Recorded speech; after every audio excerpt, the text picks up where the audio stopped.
Hello, my beautiful friends. So, tonight I hope to deliver you a message of hope. I've been watching all the different channels that I look at it on YouTube and the news, and there's a lot of fear being spread out. And I hope by the end of this video that you'll take control of that fear and turn it into hope. So, if you are new to the channel, I am neither a Republican nor a Democrat. So, I am not in either of the camps, and so I'm going to be speaking about politics in general. I did intern, I was a part of a major political party. I interned with Congress and Senate back in the 90s, and there was corruption and abuse then, and I headed for the hills because I didn't want to be part of it. And so I have always been leery of the government and how it spends its money and how it makes its decisions, because it isn't the way we think. It's not the way we think it is. It is the way that it is because there's been years of abuse and cover-ups and all kinds of things. So, but that is to say that I am not a fan of Trump. I am not a fan of Trump. I am part of a political party, just not those two. Um, so there are a lot of polarized beliefs right now, and the media is trying to scare you, and they are doing a good job because people are on YouTube and on different media outlets just terrified. Here's my recommendation: go directly to the source and watch the source. Don't listen to other commentary about the source until you've watched the words come out of people's mouths directly. That is one way to eliminate the fear. Because here's why. Now, I write for our local newspaper. I taught journalism for many years. The journalist is supposed to report the news objectively. That is the journalistic code of ethic. That is not what happens most of the time. Most of the time, somebody is writing about their political agenda and they're pushing it out and calling it news. That is not the same thing. It's unethical, no matter which side of the stadium you're sitting on, right? You're supposed to report what you see, what you hear, without interpretation, without words that push an agenda one way or the other. You're supposed to report what happens. That's not what happens. And why doesn't it happen? Well, for one, we have social media now. So social media, anybody can say anything, and we don't vet the sources, right? And newspapers and media outlets need to make money. They have to pay their reporters. They have to pay all the things that they pay for, right? So they have to get your attention, and they get your attention through catchy headlines and sensational news. And that's how they get you to watch them. That's what YouTubers get you to watch, how they get you to watch, right? They tease you with, and they lure you in, and then they lure you in some more. But how do they do that? Through fear, right? So people are either really loving what Trump's doing or they're really hating what Trump is doing. But the media on both sides of that aisle, they're feeding the people, it's an echo chamber, right? And it's nonsense. Watch these people, as hard as it may be, even if you can't stomach them, whoever they are, whether it's Trump or Biden or Obama or whatever. Watch them directly. Watch what they say. Watch their live news things or recorded later or whatever. Be careful of deep fakes, right? But watch them directly and make your own judgment about what they're saying.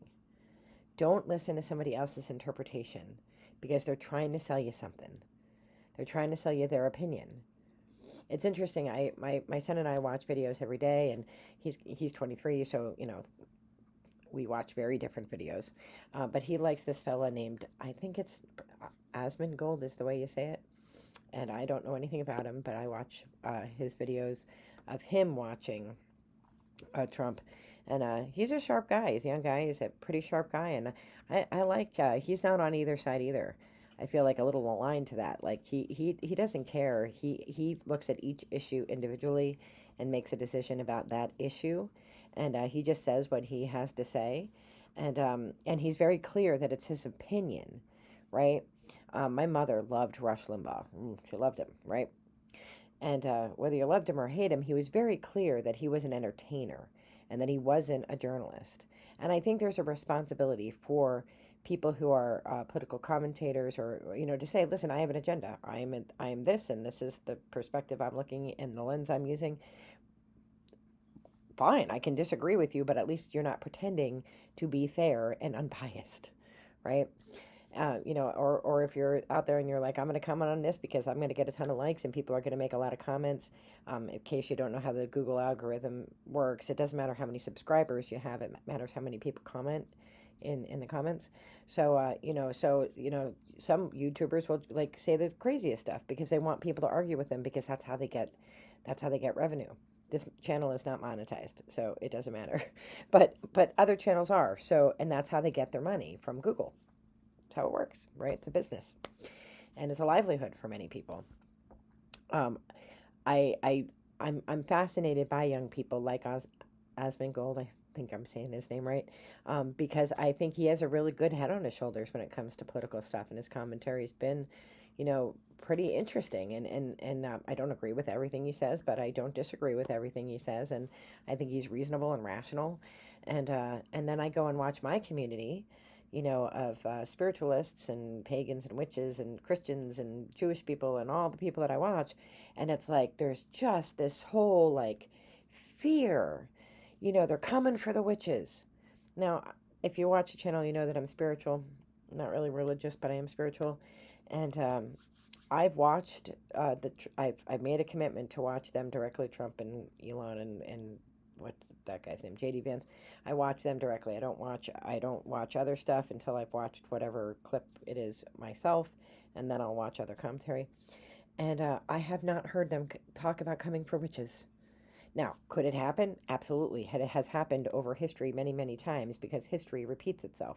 So, are they going to eventually come after witches? Absolutely. Probably. I don't know. Are they going to come after me? Probably, because they're going to think I'm a witch even though I'm not. Doesn't matter, because it looks like I'm a witch if you're looking from far away and you want to believe what you want to believe, right? Whatever. Going to stick me in a Burning Man? Maybe. I don't know. But here's the truth: you are responsible for you and your energy and the space in which you occupy this earth.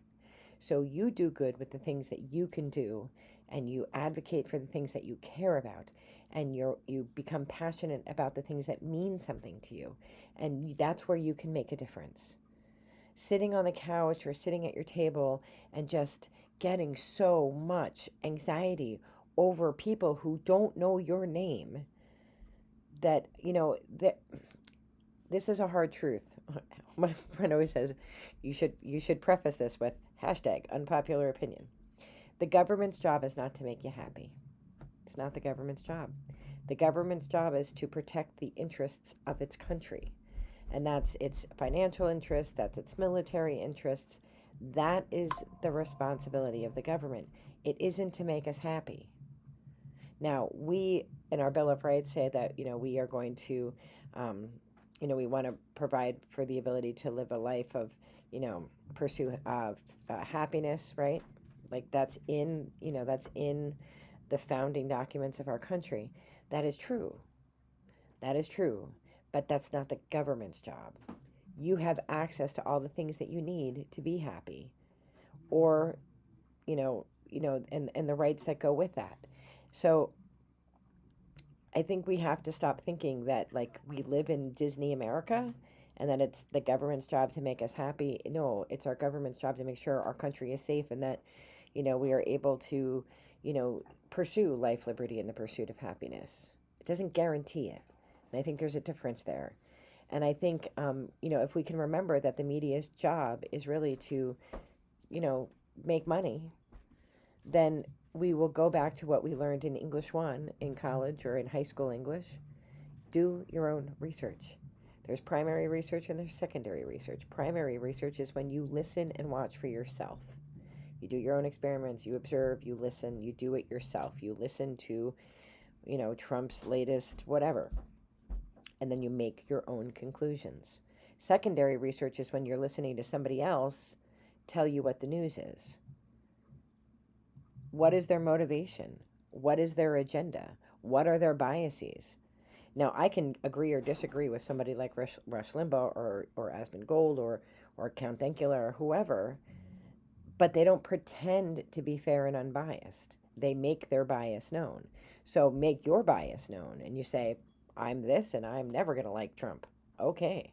Or I'm this and I'm always going to love Trump. Okay. You've identified your bias and I can listen and know that this is the lens that you're using to talk to me. Don't let people monopolize your fear.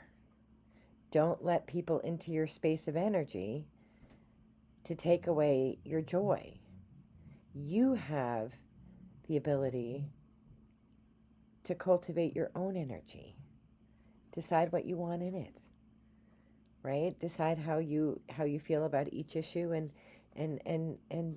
if watching all the things brings you anxiety and fear and anger, step away. Step away, write it out, whatever, meditate, do whatever you got to do. Don't live in that sewer of energy because it doesn't bring any more light and love in the world if everybody with light and love starts throwing mud at each other. Can't leave it up to politicians to bring joy into this world. We have to do it. Because that's our job, individually as humans, is to bring light and love into the world, right? So, don't be afraid. Take action when you can. Use your voice when you can. And realize that each and every one of us has spirit in us. No matter how much we love or hate somebody, everybody is filled with spirit. It might be covered with layers and layers of mud, but it's there, right? Treat everybody with dignity and respect. And know what you believe about issues. And get all your facts right. Know what it is you're arguing for, not just because Bill down the street told you, what's going on. Do your own research. It's hard. It's hard to find truth because there's so many people interested in pushing their own agenda. It's hard to find truth. So the only way we have is to listen and watch things directly. So try that. It might help. Anyway, I am wishing you all the very best in light and love. Soldier on. Be well. Take care. Bye-bye.